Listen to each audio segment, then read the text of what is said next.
This is the simple cold email system that generated over $700,000 in opportunities for me as a software engineer. But the crazy part is that this works because you're a software engineer and not in spite of it. As you see from John here making over 6 figures a month using the same exact strategy. So by the end of this video, you will have a clear framework to finally solve the two biggest problems that every new founder faces: what to offer and how to get your first clients. Let's get straight into it. So I made close to $700,000 from one cold email campaign as a software engineer. Now I know cold emails, software engineers don't usually go in the same sentence together, but that's part of the reason why I want to make this video, is to showcase that actually software engineers, contrary to popular belief of them not knowing how to market, them not knowing how to sell, them not knowing how to talk with people, have an advantage in cold emails, which I'll get into later.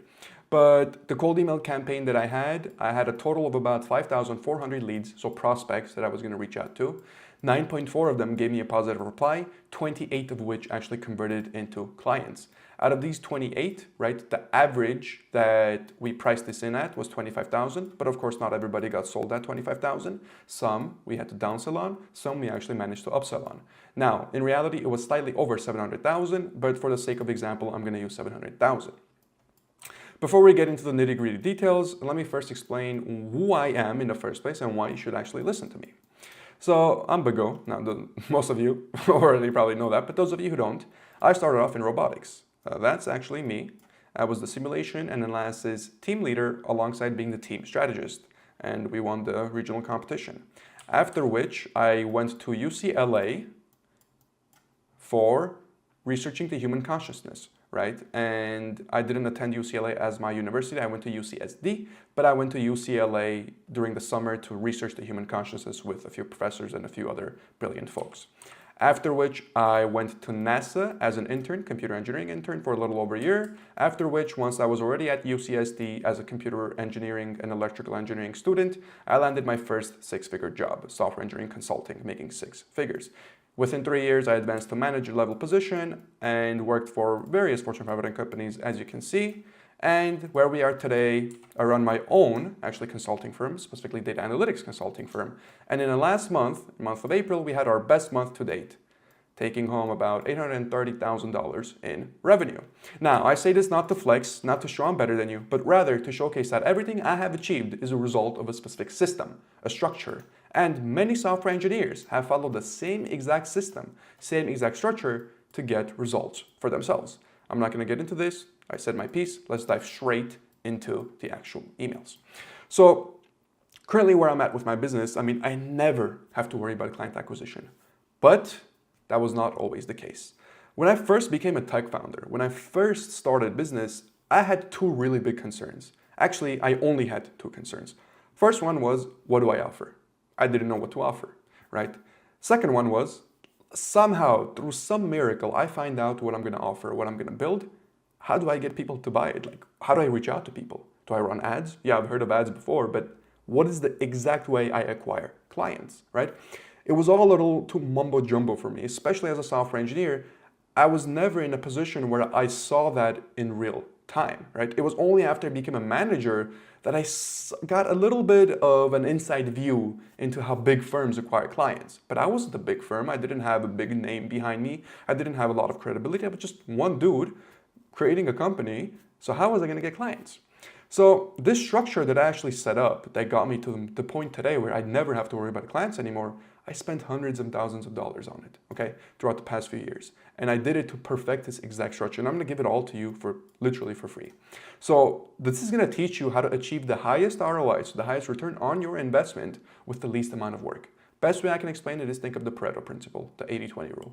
Doing the 20% of the tasks that get you 80% of the results.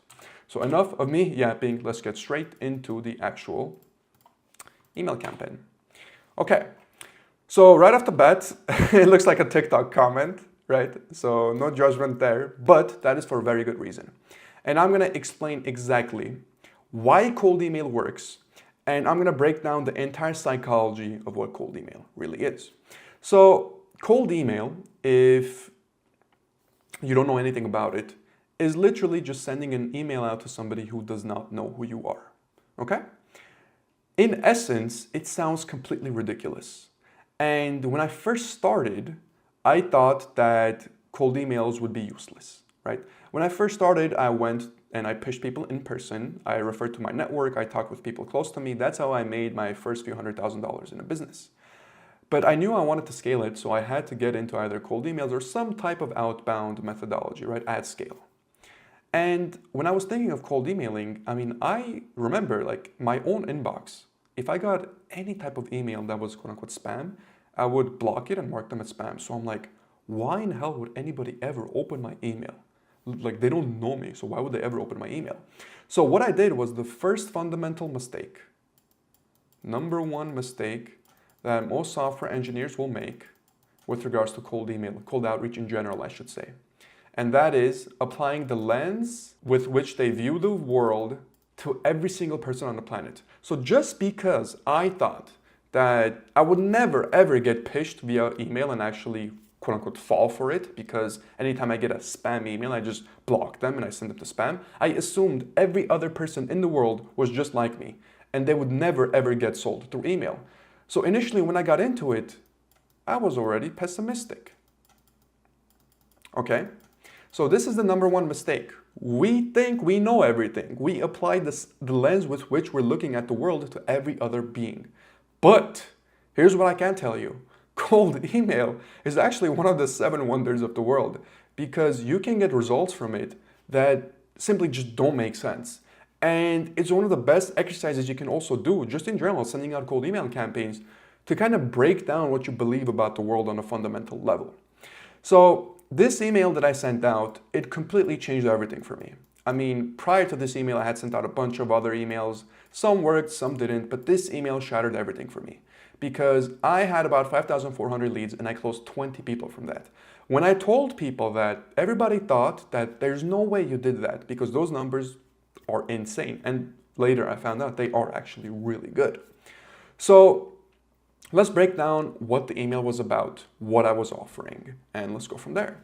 So right off the bat, you can see the subject line. Now, for reference, an email, cold email, consists of 2 things, a subject line and a body, right? Self-explanatory. Subject line is what you'll see in your inbox whenever you get an email, right? Let's say you're using Gmail, you get an inbox like this. This part will be the subject line, and then this part written here will kind of be like the preview of what the email actually is. So the subject line is the most important part of your email, right?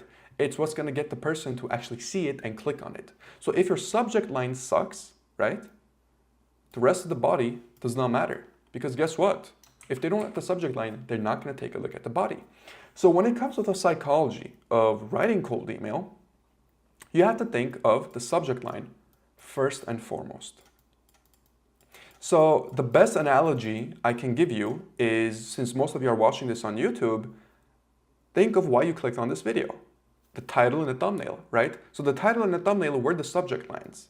They gave you some interest, some desire to click on this video, and the content of the video, so you seeing me talk right now, is what? The body. But you would have never seen this body had it not been for the subject line, right? And this same exact case applies to cold emails. My cold email specifically for this, keep in mind all the leads were retail stores and e-commerce stores, right? Is your store is straight fire, bro. Now, very informal language. I have an emoji in there that can impact deliverability, right? And I even used the term bro.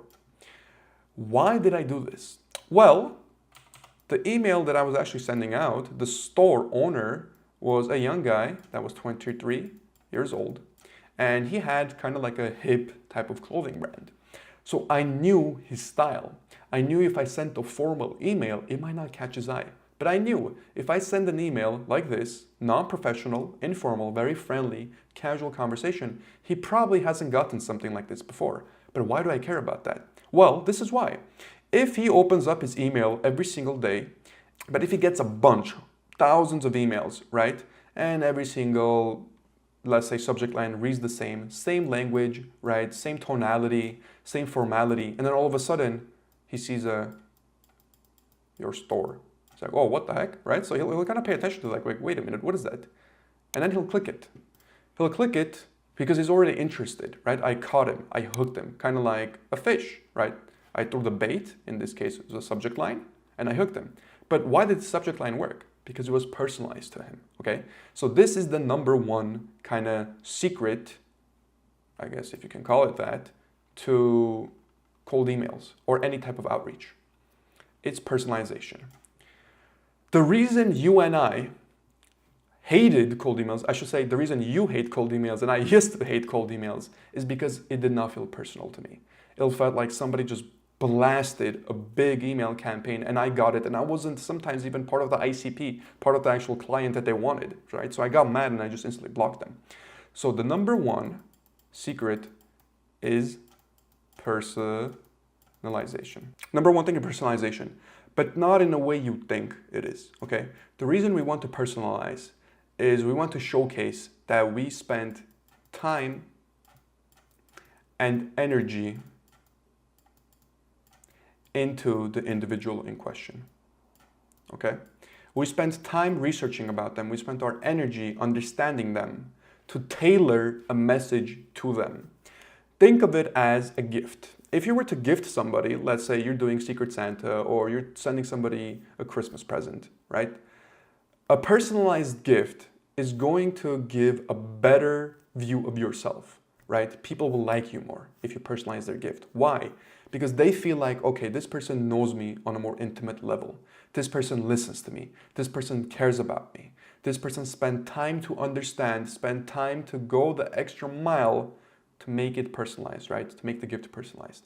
Just like how a personalized gift is more desirable, a personalized email is likewise more desirable.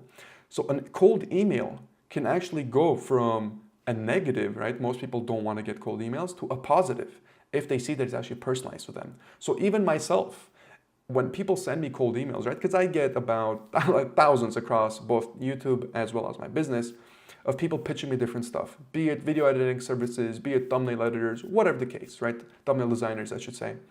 If I see a good cold email, even though I might not need a thumbnail designer, I'll still reply back and say, hey, good job on the cold outreach. I appreciate the personalization. I'm not in need of one. Should that change, I'll let you know. But keep at it. Like if you keep reaching out to people, you're going to land a client. And I reward that. I reward the personalization. And many business owners think the same way. So this is the actually key that I wanted to talk about.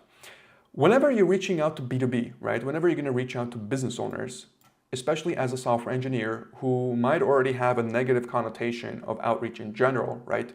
Or since you might not know enough about marketing, you'll just assume that most people aren't going to get it. If you send out a personalized cold email, whereas a regular person might take a look at this cold email and be like, oh, cold email, I don't want it. Instantly send it to spam, right? A business owner who's just as tired of cold emails, if they take a look at it and see that it's personalized, they'll get excited to be like, wow, this is the thousandth cold email that I get, but it's actually personalized to me. I want to read it. What is it about, right? I want to see the offer. I thought I was weird for doing this, but after talking to other founders and so many more other business owners, I realized we share the same exact thing. We get so many cold emails on a daily basis that whenever we see a good one, we just want to open it just to read it to see what the offer is. Even if it has nothing to do with me, let's say, right? Okay, that one wouldn't be as personalized, but even if I'm not in need of it, right? So even if I see video editor, let's say, even though I'm not in need of it, I'll still open it and I'll read it because I'm like, wow, it's cool. Like I got a cold email that somebody personalized for, okay? So business owners think, most of them think the same exact way. If you send out a good cold email, a personalized one, right? It is not a net negative. So it is not a negative. It is actually a positive for the person receiving them. I know this sounds weird, especially as a software engineer getting into this, but I can promise you, if you send out a proper cold email to a business, right? And it's actually valuable, it has a good subject line and you have good copy, it is more valuable to them getting that email than not getting that email. That you'll put a smile on their face at the very least. I guarantee that. So this is the mindset shift you need to have. First and foremost, think in terms of abundance. So there's an infinite amount of clients that you can get. Clients are everywhere. Second thing is you are doing people a favor by sending out a high quality email, okay? You're not spamming their junk folder. You're not spamming their main inbox, but rather you are doing them a favor by sending them a high quality cold email that they can at least learn, read, understand, potentially smile, right? And give a positive experience to. That's the first thing we need to understand. And all of that ties into the subject line. Why? Because, well, if our subject line is bad, nothing else really matters. So what I did was I knew, well, who's my ICP, right? ICP. So ideal customer profile. In this specific case, I knew it was a younger guy, kind of a hip type of clothing, right? So he'll definitely not like formal speech. He'll be a little bit more informal on that process. He's a little bit more chaotic in nature, right? Is a young dude, very interesting clothing brand. So what I did was your store is straight fire, bro. I went with a compliment and I went in a language that he'll understand. So instantly got him hooked. Next, let's take a look at the body, what I did with the body. So I put what up, right? And once again, very informal, and then his name right here. And then I personalized it. So I put just finished checking out the store name, and I gotta say, I love it. So much so that I actually ended up ordering one of your shirts from the latest collection, and then the collection name. Interestingly enough, I actually ordered shirts from the stores that were near me. So I'm based in LA, and based on how close the store was to me, I ordered the shirt in case I ever wanted to follow up in person with these stores. I could go in person and say, hey, did you see the email I maybe sent out? I actually got the shirt here. And I could maybe use returning the shirt as an excuse to potentially get to talk to them later down the line, right? So for most of the folks that were close to me, I actually ended up ordering. Wasn't too expensive. I mean, usually it was ranging from 20 to 40 bucks per pop, right, per shirt. So not too bad because cold emails in general are pretty cheap in that sense with regards to the ROI you can get on them. So I personalized it, right? So let's think what's happening, right? If I'm the one receiving this email, right, and I'm reading this, wow, okay, I got a good compliment here. Just finished checking out the store, so much so I ended up ordering one of your shirts. First thing I'm gonna do is, no way, he's not lying. I'm gonna look down, read the name. I'm gonna go on my Shopify, right? I'm gonna go to my customers. I'm gonna search the name. Oh wow, he's actually in here, okay?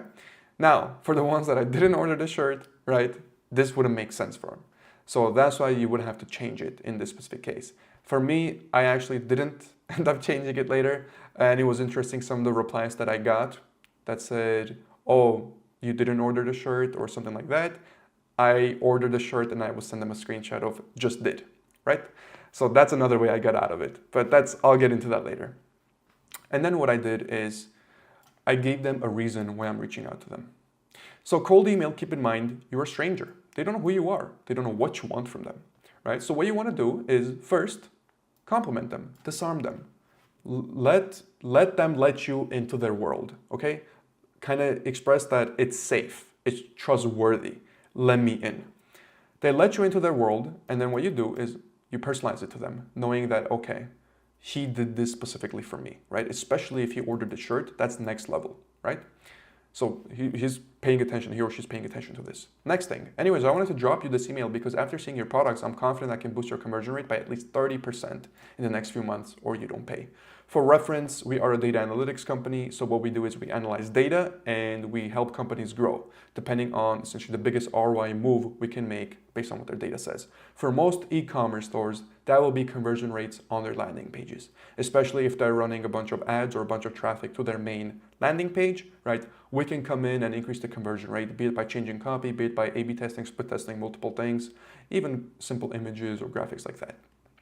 So that was the highest ROI thing we could be doing for these types of businesses. Anyways, I said I can boost your conversion rate by at least 30% in the next few months, or you don't pay. I do two things in this specific block.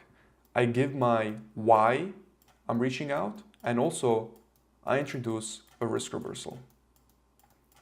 So I built up a little bit of trust with this, and then a little bit of trust with this. On my pitch, right? That trust will either stay the same or decrease just a tad little bit, because at the end of the day, it is a pitch. So what I need to do is increase it. And what I can do with that is introduce a risk reversal, or you don't pay. Next, what I do is, I know that's bold, but your brand is so strong that I know we can make it happen, right? So I add another not only a compliment, but sort of like a risk reversal in itself, because it's based on their brand, right? I'm not doing this because I'm confident in my abilities. I'm doing this because I'm confident in your abilities, right? So it kind of shifts the frame a little bit.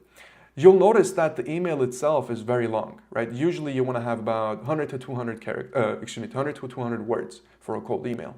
This one is a lot longer than that. Most people will tell you don't do such long emails because it's not going to work.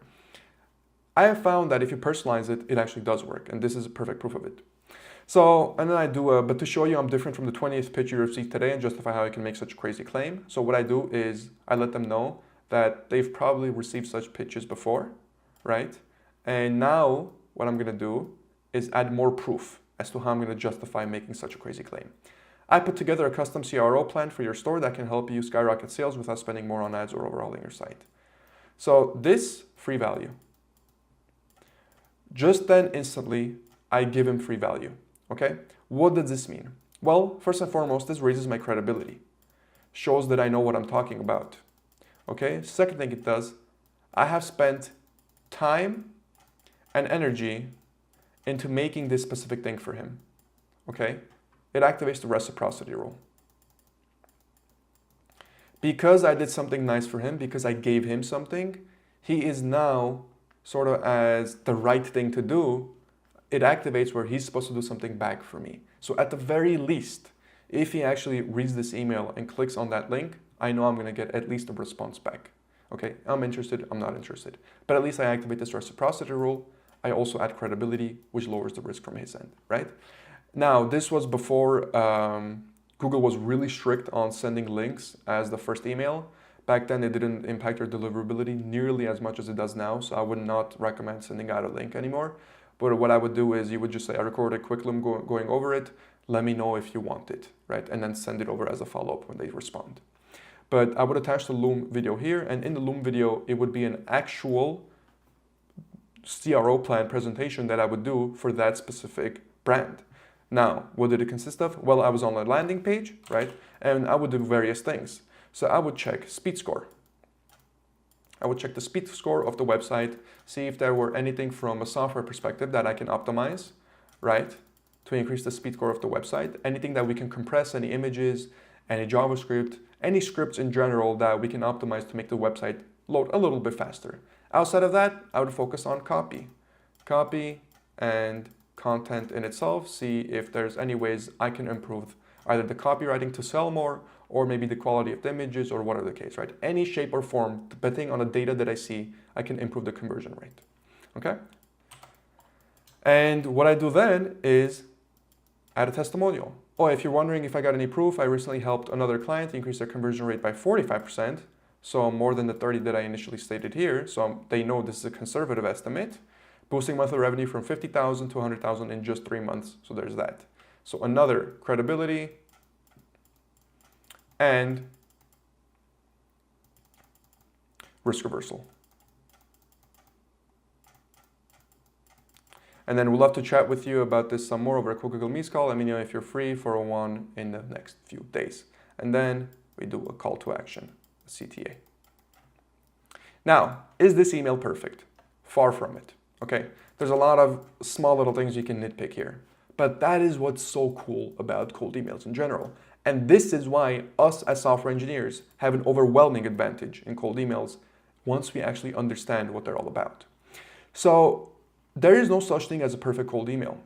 Depending on who your audience is, depending on your ideal customer is, you'll probably always find copy that will perform at least 0.1% better with regards to conversion rates or open rates or positive response rates, right?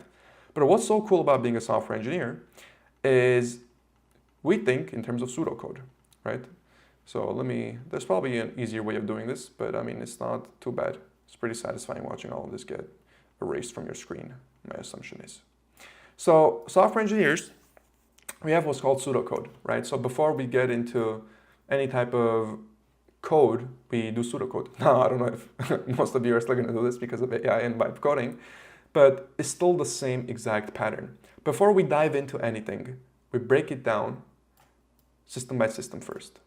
Okay, we take a look at things from an eagle's eye perspective, and we try to understand how to get things done from the very top.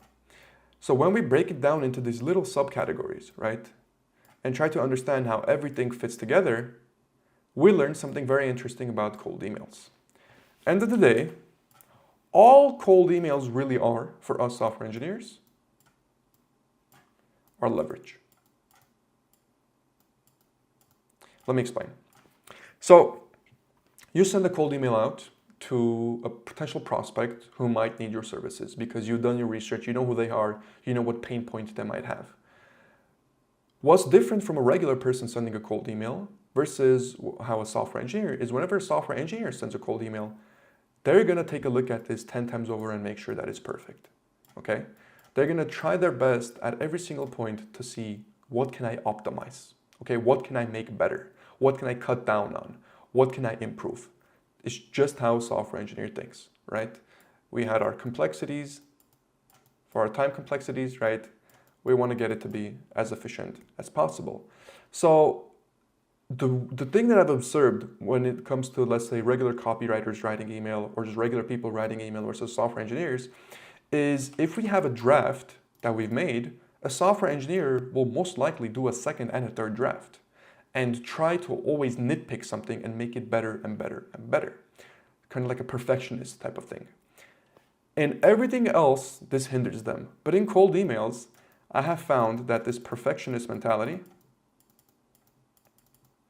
can lead to some of the craziest and most insane results. And interestingly enough, Sandra, one of our students, she got a client from just 400 emails about, closed, I believe it was at the bare minimum, $5,000 deal. But for reference, first time ever sending out a cold email campaign, closing one client within 400, that's crazy. That's really good, right? And that was because she had the same exact thing. She was a perfectionist. So even though I gave her, okay, I gave her a specific structure to follow, I gave her the exact script she can use, she still went out of her way to try and see how she can improve it, okay? She applied her own twist to it. She thought, how can I make it shorter? How can I make it better? Even though she knows that she's not like a copywriting expert, she's not an email expert, it's in her nature as a software engineer to always try to optimize systems and get things done in the most efficient manner. And I have found this for cold emails to be such a good thing. The fact that she did it, right? She didn't use the exact same thing that I did here. She applied her own twist to it, but the fact that she applied her own twist to it got her that $5,000. Now, you might ask, okay, but how does that work? What exactly did she do? Or why exactly did her shift actually get that 5K? That's because it introduced leverage. So, as I mentioned before, cold email isn't an exact science. Depending on the mood of the person reading your email, one word can make or break that cold email, okay? There's way too many variables for you to say that it's an exact science. Some emails will perform better than other emails, but there's no inherent way that you can say this one will always in all situations work better than this one, unless it's like a complete day and night difference, right? Because once again, the mood of the person reading the email, the time of the day, is it a Friday right before their weekend, right? All of that can happen. There's a lot of psychology that goes into it. But what happens when you introduce that sort of perfectionist attitude that a software engineer has into a cold email, right? And you try to optimize every little thing, you begin personalizing everything without meaning to, okay? And this is what I noticed. So in Sandra's case, she started personalizing the subject line, the body, each sentence of the body directly to the ideal customer, right? So this perfectionist mentality in cold emails leads to what I call a customer-centric approach, which is the most important thing of any business.